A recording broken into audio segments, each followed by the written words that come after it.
Bueno, muchas gracias. Gracias a toda la prensa por estar aquí. Estamos iniciando esta segunda vuelta. Para nosotros es un borrón y cuenta nueva. Es importante entender que todavía no ganamos nada. Estamos en una segunda vuelta y tenemos que trabajar desde el día 1 en lo mismo que llevamos haciendo en los últimos 80 días. Llegar a las zonas más abandonadas, llegar a los lugares donde este gobierno ha fallado, llegar a los jóvenes que en este momento pues tienen tantos problemas, no tienen educación, no tienen acceso a las universidades, no tienen acceso a un empleo, un ingreso fijo.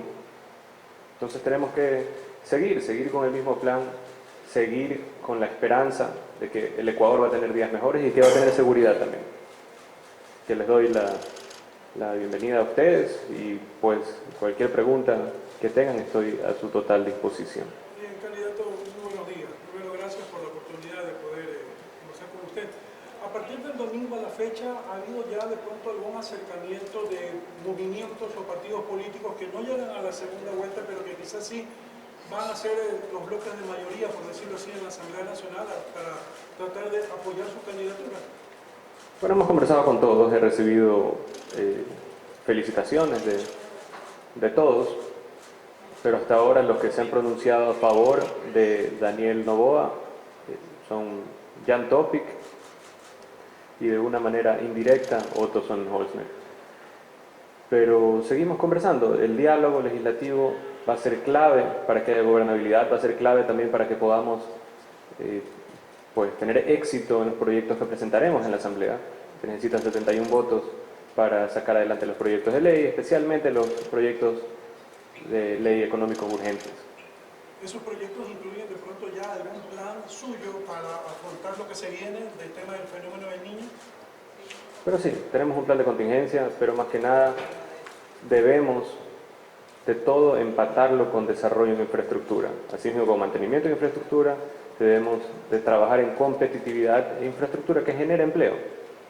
Todo está conectado de esa forma, porque el segundo problema de los ecuatorianos, después de la inseguridad, es la falta de empleo y la falta de oportunidades, especialmente de los jóvenes menores de 29 años. 1 de cada 2 no tiene un ingreso fijo, o están desempleados o están subempleados.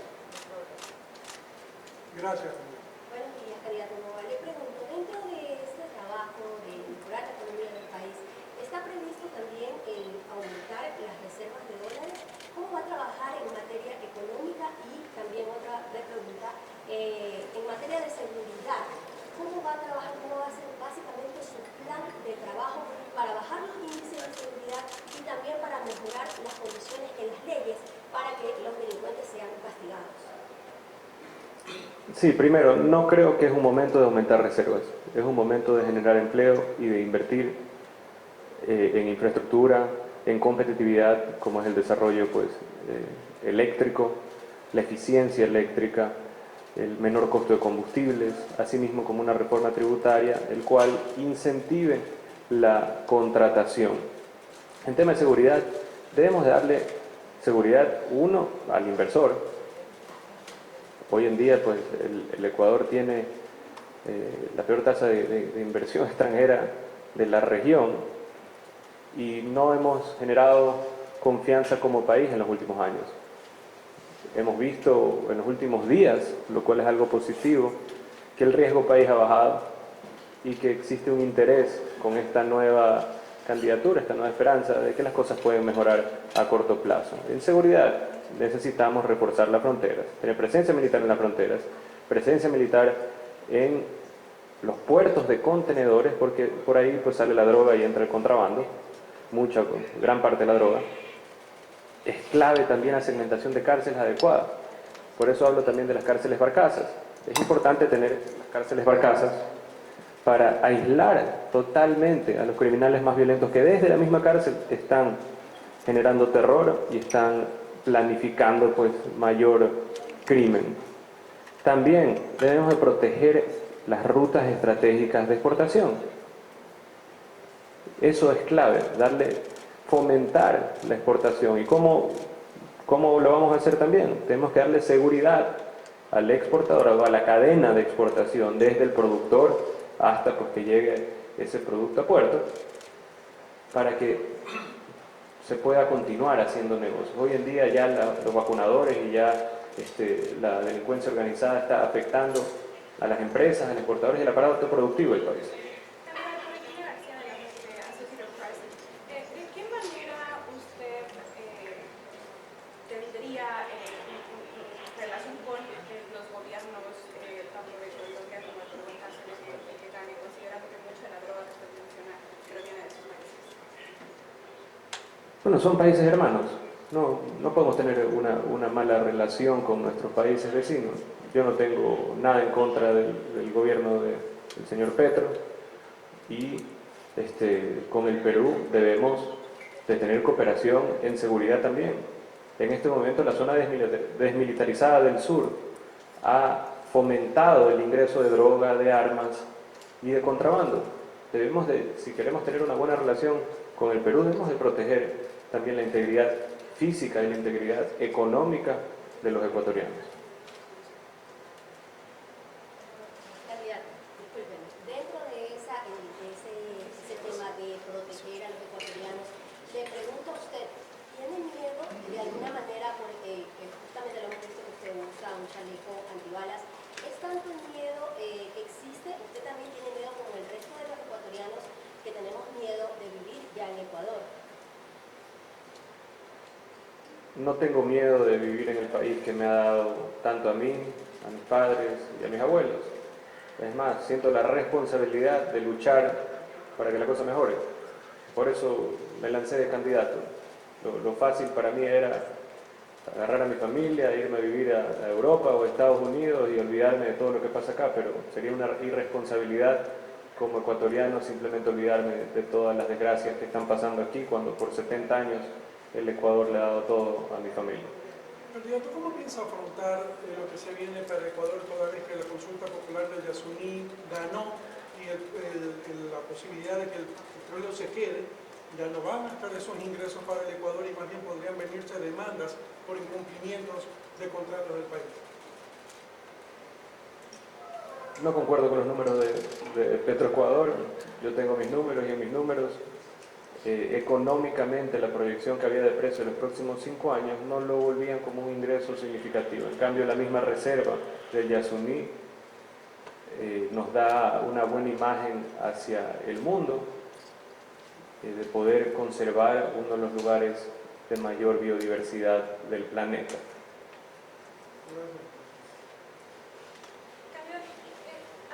Al salir a las calles los siguientes semanas y hablar con la gente,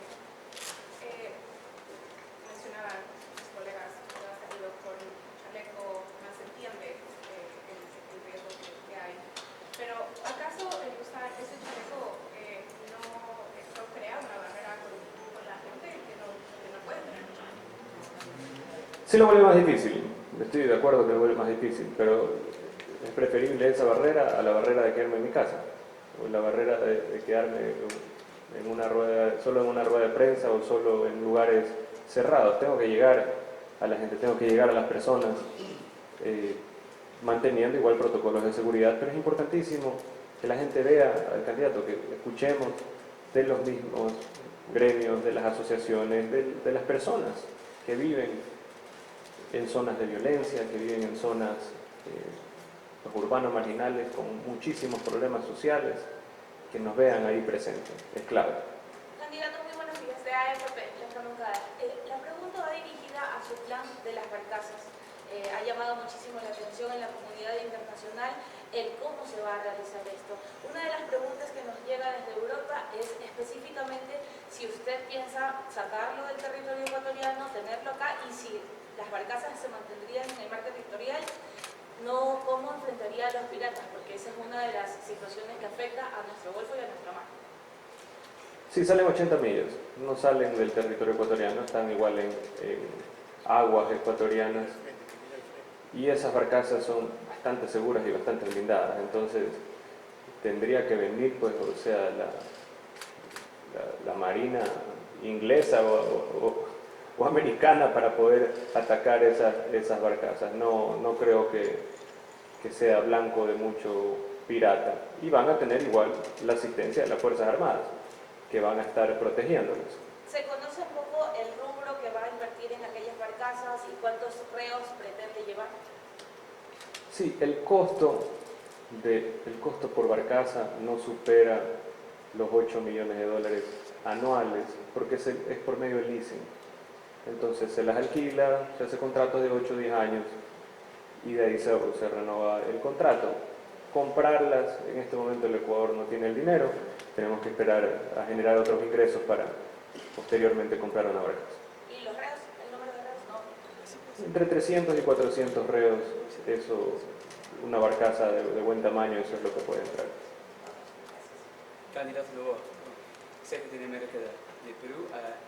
Una pregunta, algunos ex candidatos, incluso otros analistas, han calificado a Ecuador como un narcoestado. ¿Cómo lo calificaría usted? El Ecuador como un... narcoestado. Narcoestado. En este momento estamos totalmente invadidos por narcoterrorismo y tenemos que luchar con toda la fuerza que tengamos de la policía y de las Fuerzas Armadas para limpiar eso. Vivimos con cifras de violencia y cifras de muertes parecidas a una guerra. Y entonces tenemos que tratarlo como una guerra y tratarlo como el enemigo a estos grupos narcoterroristas. Candidato, referenciabas inteligencia, la candidata Rosales ha pedido a los ecuatorianos que no voten por un lazo 2.0 en relación a un empresario que, según ella dice, no ha sabido manejar la administración estatal. ¿Qué opina primero usted de esto y qué haría si usted considera que debe hacerse algo para desmarcarse de su sombra de un empresario que no ha sabido administrar el Estado? Él fue un banquero. Y yo le puedo dar las cifras de empresas versus bancas. 184.000 empresas había hasta el año pasado. En los últimos 9 meses, 40.000 están en proceso de disolución. 40.000 dueños de empresas están cerrando sus empresas. Aún así, el año 2022 fue el mejor año de la banca. Récord histórico. Entonces ahí se puede ver una diferencia. Por lo general, el empresario se pasa luchando con el banquero para financiamiento más bajo, para intereses más bajos. Entonces uno no es lo mismo. 2, durante la asamblea, el cual ella misma vino a mi comisión varias veces, voté 55% de las veces con el correísmo, voté menos con el gobierno que con el correísmo. Entonces el problema es que soy un candidato sumamente incómodo para ellos, porque parte del correísmo blando inclusive ha votado por Daniel, ha votado cruzado. Daniel Noboa, presidente de RC Asamblea. Entonces ya son manotazos de ahogado y actos desesperados para aterrorizar a la gente. Tenemos una pregunta de Telemundo. ¿Va a restaurar la base en Manta y cómo será la cooperación con Estados Unidos en cuanto a materia de seguridad? Según la Constitución del 2008 no podemos tener bases extranjeras acá, pero sí podemos tener cooperación activa y misiones especiales, lo cual hay que usar el lenguaje adecuado. No son bases que puedan violar la Constitución, pero es presencia constante de aliados, en este caso como los Estados Unidos, como Israel.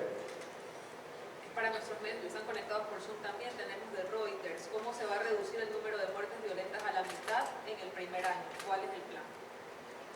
Se tiene que trabajar simultáneamente la generación de empleo con la seguridad. Debemos de tener presencia militar, es clave, en fronteras, presencia militar en los puertos, segmentación en las cárceles y debemos de tener tecnología para prevenir los actos delincuenciales. Ya tenemos un preacuerdo con Israel de inversión financiada a 10 años de más de 800 millones de dólares en el cual vamos a tener seguridad ciudadana, vamos a tener protección de puertos, protección de fronteras y eso va a reducir en sí la inseguridad, la cantidad de muertes violentas y al mismo tiempo con la generación de empleo le quitamos esa militancia blanda que tienen muchas de estas organizaciones narcoterroristas, que es gente que simplemente no tiene otra opción. Hay jóvenes que no tienen un cupo en la universidad, no tienen un empleo, entonces ¿qué hacen? Se mueren de hambre. Esa gente a veces lo hace por necesidad, y siempre van a buscar una opción menos riesgosa y menos violenta y legal. Entonces, si le damos un empleo, Si le damos servicios sociales, si le damos asistencia, si le damos educación, también vamos a reducir la violencia. Candidato, y con respecto a lo de la asamblea que mencionaba en la respuesta anterior, una de las cosas que ocurrió con el gobierno que está saliendo es esta disputa eterna entre gobernabilidad y asamblea. ¿Usted está preparado para una asamblea que lleve la contra sus proyectos de Estado? Eso con primera instancia. Y en segunda, ¿está también listo para negociar? Quizás hubo acuerdos velados, nunca oficializados, que se hicieron noticia en estos meses. ¿Cuál va a ser su postura en torno a la asamblea? De tener una asamblea contraria. Sí, cuando fui asambleísta era solito, ni siquiera tenía una bancada, y logramos meter 11 proyectos de ley en el registro oficial con más de 100 votos. ¿Qué significa eso? Que hubo un trabajo legislativo, que hubo una operatividad política correcta. No éramos anti nada, éramos pro Ecuador. Y esa es la misma visión que voy a tener en la Asamblea como presidente de la República. Soy colegislador y tenemos que llegar a acuerdos sobre el articulado, sobre las leyes, no acuerdos de te doy un ministerio, te doy una gobernación, te doy un puesto acá, te doy un puesto allá, no, sobre las leyes, porque eso es el trabajo legislativo que este gobierno no hizo. ¿Habrán de pronto, candidato, tareas compartidas con su binomio en caso de llegar a la presidencia? Por ejemplo, el actual gobierno le asignó al vicepresidente el tema de la salud. ¿De pronto ustedes tienen algo así planificado, alguna tarea compartida?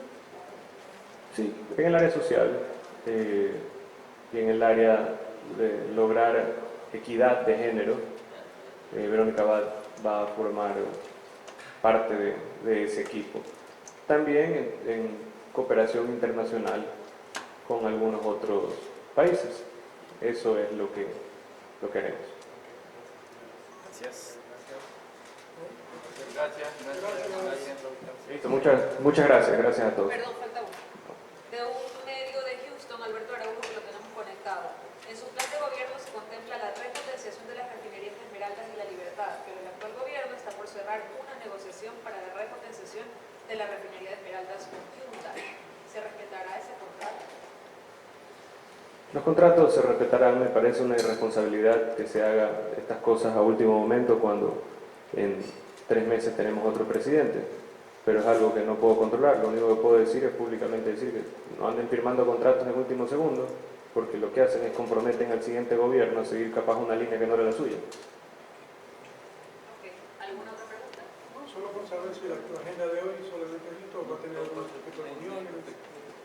Hoy principalmente medios, vamos a conversar con otros medios más adelante en el día, y también acompañaré a mi esposa en una brigada médica. Gracias. Listo. Gracias. Sí. Usted había dicho en anteriores entrevistas que va a impulsar una consulta popular para el presidente. Sí. ¿Cómo compatibilizar eso con el niño, las leyes que también quería meter en la asamblea? ¿Cómo ese trabajo?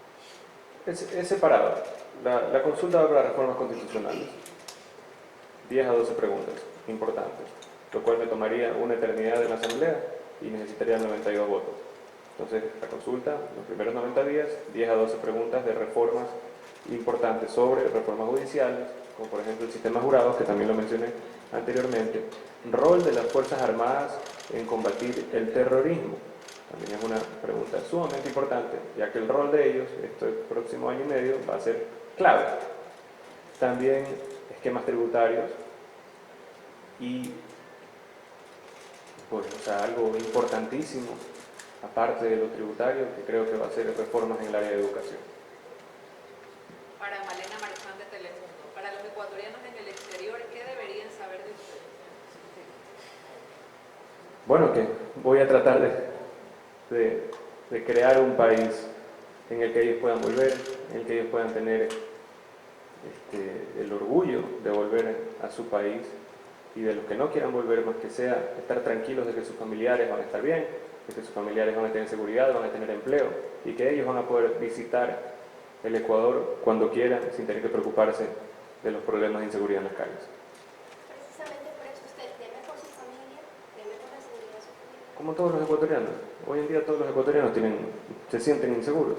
Hay que devolver ese sentimiento de seguridad a la ciudadanía, no solo yo como candidato, como empresario, sino que cada uno de los ecuatorianos sienta la tranquilidad de que puede emprender un negocio, de que puede ir, caminar en la noche sin que lo maten, de que los estudiantes puedan ir a la universidad sin tener un problema de algún asalto o inclusive pues, un asesinato. Entonces debemos devolver la confianza y la tranquilidad al pueblo.